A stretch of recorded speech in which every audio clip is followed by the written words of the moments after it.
Hello friends, this is Dr. Rakesh Mittal, Senior Surgery Faculty at Medway.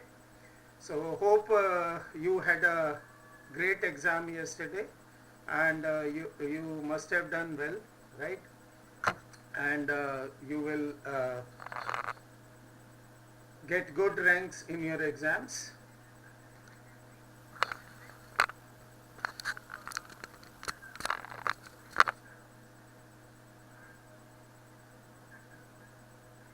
So we are here to discuss the surgery recall questions, and whatever questions I have got, I have gone through them, and all questions 100% they were from my live classes.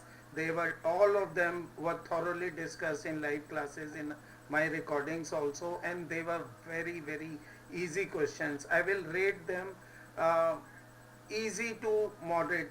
Moderate also, there is hardly just one or two questions which are moderate difficulty, but most of them are very easy. So without wasting your time further, let me jump on to the questions. Let me make it full screen. Oh, sorry.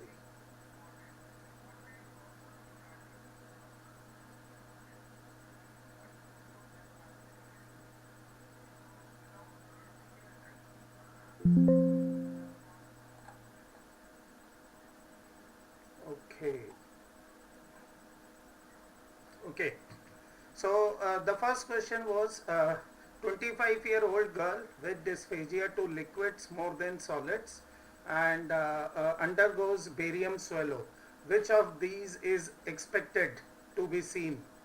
Okay, so this is a very easy question. If you remember, in the chapter of esophagus, we discussed eclasia cardia. This is a question, dysphagia, young patient. So young patient, female, cannot be cancer. Okay, so it is eclasia.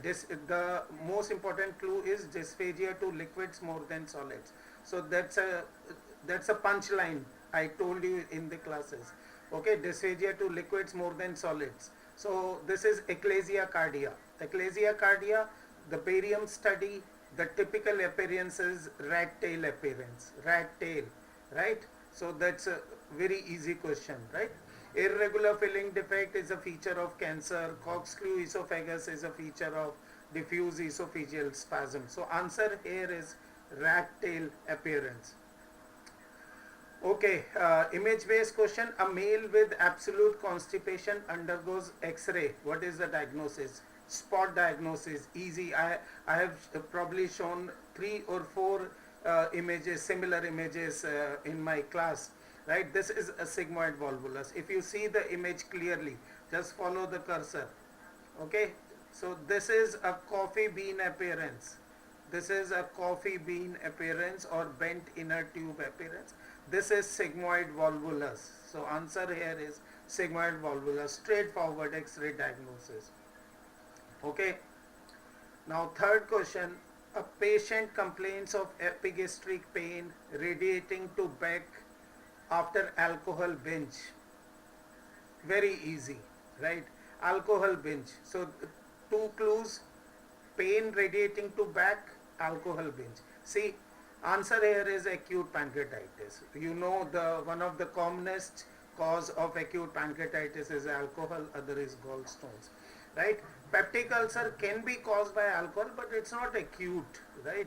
And peptic ulcer pain, there'll be nausea, vomiting, dyspepsia also, right?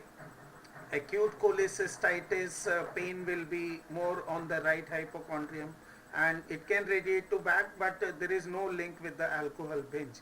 Myocardial infarction, again there is no correlation with the alcohol binge. The clear cut answer here is acute pancreatitis, right? Okay, identify the structure marked. Uh, this was the image, a similar image must have been given to you. I don't know, there is no arrow here, so exactly what structure they asked for. So if you can help me out, it would be helpful to everyone. But I'll just give you the names of this is the picture I used in my classes also.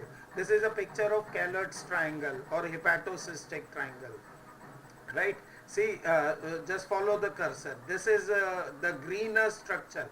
Green is bile, right? So this is biliary system. That's a CBD, common bile duct, common bile duct. Now this is common hepatic duct, and then right hepatic duct, left hepatic duct. And this is cystic duct, and that's a gallbladder. Cystic gallbladder, cystic duct, common bile duct, common hepatic duct, right hepatic duct, left hepatic duct. Now red is artery, right? So that's a hepatic artery proper, common hepatic artery you can say, or so that divides into right hepatic artery, the left hepatic artery. The right hepatic artery gives off this branch to the gallbladder, that's a cystic artery, right? So I have labeled all the structures in this picture. So whatever was asked from you, so cystic artery, this is the cystic artery. Cystic duct, this is the cystic duct. Right hepatic artery, this is the right hepatic artery. Hepatic duct, I presume common hepatic duct. So that's a common hepatic duct. Okay guys? Okay. Now this is again a very easy question. I have given you more than 4 or 5 pictures in my classes, right? This is Verey's needle, used for creating pneumoperitoneum in laparoscopic surgeries, right? This is exactly the image I have used. Okay, so that's a Verey's needle. A patient after head trauma is opening eyes to verbal commands, localizing pain. GCS, one of the easiest questions. I think head injuries we discussed GCS, general principles of trauma we discussed GCS, right? So many places I have discussed GCS. I have given you the table also, right? Eye response, verbal response and motor response. Let's see, opening eyes to verbal commands. Verbal commands means this is 3. Okay, localizing pain, this is 4, and confused, this is 5, right? 3, 4, 5, 5 plus 4 plus 3, this is 12. Okay, so answer here is 12. Very easy. Okay, now a male bartender following a fight was brought to the emergency with respiratory distress.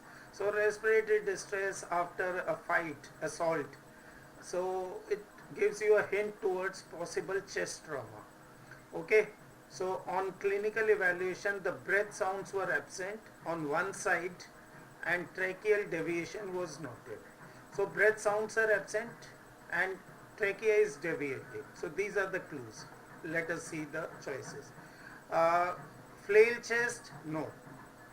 Because flail chest, there are multiple rib fractures, right? Chances, first of all, flail chest can have respiratory distress, but patient will have more pain than distress, severe pain. And because flail chest is multiple rib fracture at multiple places. Plus tracheal deviation and breath sounds may be seen in flail chest, may not be seen.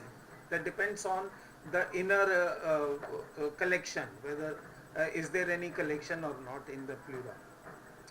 Now we are left with first 2 choices now, pneumothorax, hemothorax. Let me tell you, tension pneumothorax and hemothorax can cause all these features. So both will have respiratory distress, both will have absence of breath sounds on one side or reduced breath sounds, and both will have tracheal deviation.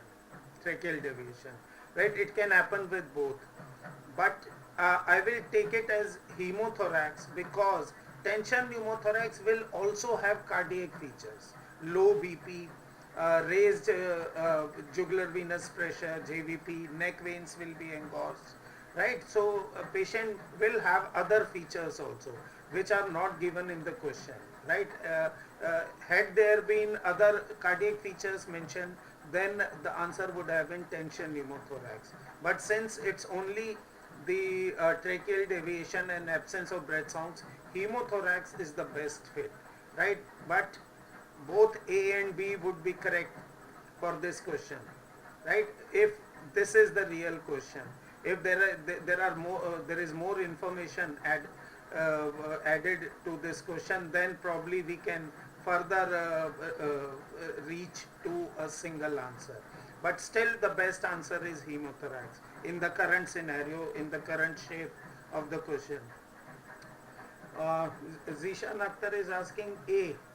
You are asking for this question.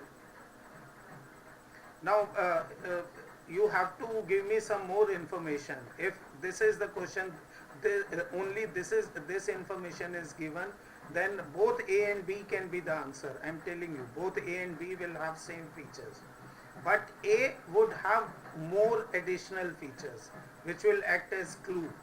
As I told you, tension pneumothorax in my class I have discussed in details.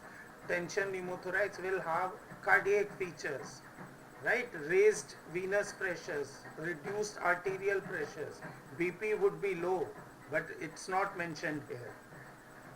Okay, so that's the answer. Okay, now calculate the Burns percentage surface area from the image. It's a child, age hasn't been given, but see a little part of the chest and the part of upper limb, right upper limb. The rest of it looks normal. Head and neck, face is okay. Left upper limb is okay. The abdomen is okay. So only this part. If this part you take in kids, if you look at the Lutz-Browder chart, the one which is given here, the whole front of the chest and abdomen is 13%. And this would be roughly 1/4 area. So this is hardly 5% approximately. Now upper limb, this arm is 2%, forearm is 1.5%. So, and the whole of the upper limb is approximately 5% on front and 5% on the back. So it is definitely not more than 20. So it's not even 20, it's 10 to 15% rather, right? So the best answer here would be 10 to, okay, thigh was also involved, sir, one side. Okay, so thigh was involved, then for the thigh you will add another 5 to 6%. Now then the scenario might change, right? If whole of the lower limb is also added, then it will reach beyond 20, right? So see, this is roughly 1/4 to 1/3 of the trunk, which is 1/3 to 1/4. 13, that is roughly 4%.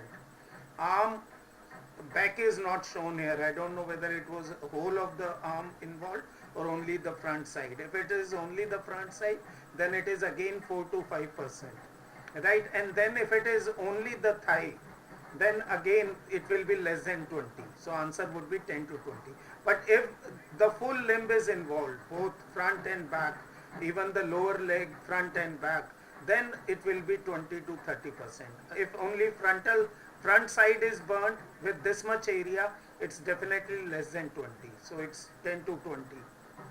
That should be the answer. Okay, this question again, I think choices are not completely correct because there are multiple choices which are right. Okay, a patient present to OPD with dilated tortuous veins. This is varicose veins, clear cut. Okay, which of these is correct? If this has been asked, I can explain the choices. See, laser ablation can be used for the treatment. Yes, this is absolutely correct. Laser ablation is, in today's time, in fact, laser ablation is the treatment of choice. Okay, so that's correct. Compression stockings are the first line of management. Compression stockings are the first line of management. In a way, this is also correct. Okay, because we start when the patient first comes to me in OPD. For compression stockings is not the treatment. It's not curative. It's only to compress the vein and patient's pain is relieved. So this is definitely initial part of the management, first line of the management. This is given for pain relief, not for the cure, right? Cure will be only either surgery, laser or radio frequency. So compression stockings definitely can be used as the first line of management, but it's not cure. Now third is surgery is the only treatment option. This is wrong. Surgery is not the only cure. We can manage with the nowadays with laser, radio frequency ablation. There are many other ways also. Now fourth, endovenous radio frequency ablation is a minimally invasive option. This is also correct because both laser ablation and RFA, radio frequency ablation, both are endovenous techniques. We make a small puncture, if you remember, I have discussed in my classes. Through a small puncture in the leg, we insert a wire in the vein, and through that we apply radio frequency or laser energy and to collapse the vein, to close the vein. Okay, so either they asked the incorrect choice, then the only incorrect here is C, surgery is the only treatment option. Or if they have asked correct choice, then definitely the choices, there is something wrong with the choices. The choices are not correctly given here, right? So I'll take it as because three choices are correct, one is wrong, then obviously they must have asked which of the following is false or incorrect. Okay, identify the correct labeling of the ulcer. We have pasted a picture, right? So since the combinations are not given here, so see where this is a shape of the ulcer, right? So this is margin. This is called margin of the ulcer. This is called edge of the ulcer. This top surface is called floor, and beneath the floor you will have base of the ulcer. So this is how the labeling of ulcer is done. So based on this, you must have chosen the correct order, right? Whatever combinations were given to you. Okay, next question. A woman few months after delivery complains of bloody discharge from the nipple. What is the diagnosis? Few months after delivery, that gives you a hint, it's a young patient. It's not an old patient. So you will not think of cancer. You will think of benign conditions. You will think of benign conditions.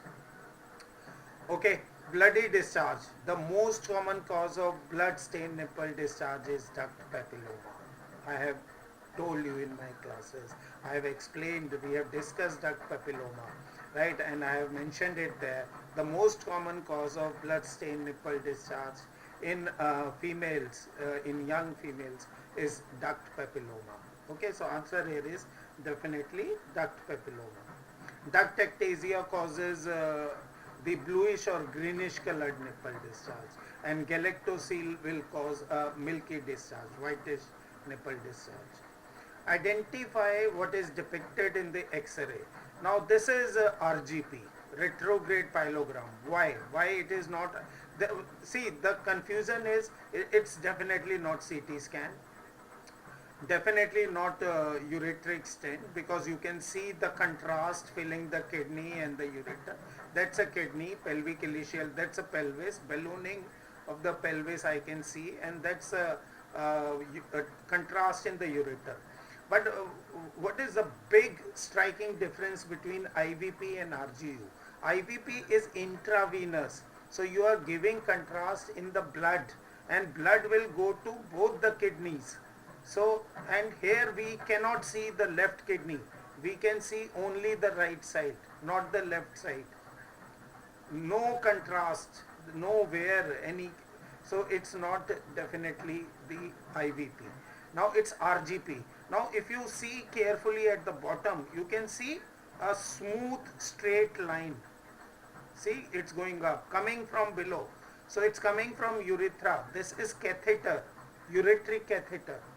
So from below, a ureteric catheter has been passed into the ureter, and through this catheter contrast has been given to see the kidney and the ureter. See, so that's a ureteric catheter. So it's retrograde pyelogram. We are seeing the pelvic ileal system in a retrograde fashion. Through the urethra, through the penis, we have inserted the ureteric catheter. So it is definitely RGP if this was the image that was given to you. Okay, spread of the prostate cancer to lumbar vertebra occurs via very easy. Nothing could have been easier than this. I have discussed in my classes. Prostatic cancer spreads by the prostatic venous plexus, periprostatic venous plexus, and it has valveless connections with the internal vertebral venous plexus. That is through Batson's connections, Batson's venous plexus. So it spreads to lumbar vertebra via venous plexus. So it's a venous spread. Very easy. Okay, another question from urology. This also we have discussed in details. History of all these questions I have even marked in my classes, that the very commonly asked, most commonly asked. So these are repeat questions, very common. So history of injury to perineum, yes, perineum. So that's a clue. Perineum, perineal hematoma. If you remember, I have shown in my class the image also. Perineal hematoma. It is seen in bulbar urethral injury, anterior urethral injury. Patient has an urge to urinate but unable to. Patient cannot pass urine, and there is blood at meatus. These are the features of urethral injury. So these two features tell you that it's a urethral injury. But where? That's a clue. Perineum. Because posterior urethral, that is membranous urethral injury, is seen mainly with the pelvic fractures, pelvic injuries. But with the perineal injuries, it's a bulbar urethral injury, which is where the answer here is bulbar urethral rupture. So this is all, guys. All the questions were very easy, right? So I hope you must have marked all of them. So surgery, you should get 100% marks. So that should be one of the main subjects that will push you beyond your desired mark, that is that will give you the adequate score to clear your exam. Right? Thank you, guys. All the best. Any queries, anytime, you can always connect to me through the Medway. Okay? Thank you, sir. Thank you.